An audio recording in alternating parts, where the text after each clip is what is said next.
Brangus broliai ir seserys, Kalėdų žinia skamba paprastai, bet įkeičia viską. Dievo gailestingumas tapo kūnu ir apsigyveno tarp mūsų. Kūdikėlis Betliejuje tai Dievas, kuris nepasilieka toli. Dievas ateina į mūsų pasaulį tokį, koks jis yra. Kartais neramų, pavargusį, išsiilgusį šviesos.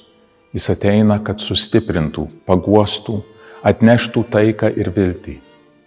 Kalėdos kviečia sustoti ir iš naujo priimti šią Dievo artumo dovaną. Tik patyrę Dievo gailestingumą galime patys tapti jo nešėjais – šeimose, bendruomenėse, visoje visuomenėje.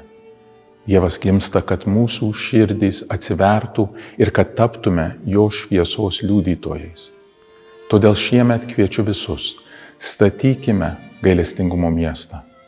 Miestą, kuris kyla iš mūsų kasdienio gerumo, iš atleidimo, dovanoto laiko, jautraus žvilgsnio, ramybės žodžio.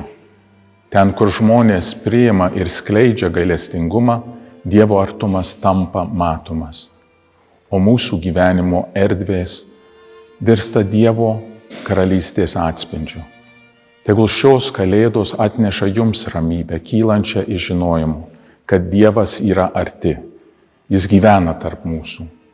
Tegul Jėzaus gimimo šviesa puoselėja santarvę jūsų namuose ir įkvėpia dalytis tuo, ką gaunate iš Viešpaties.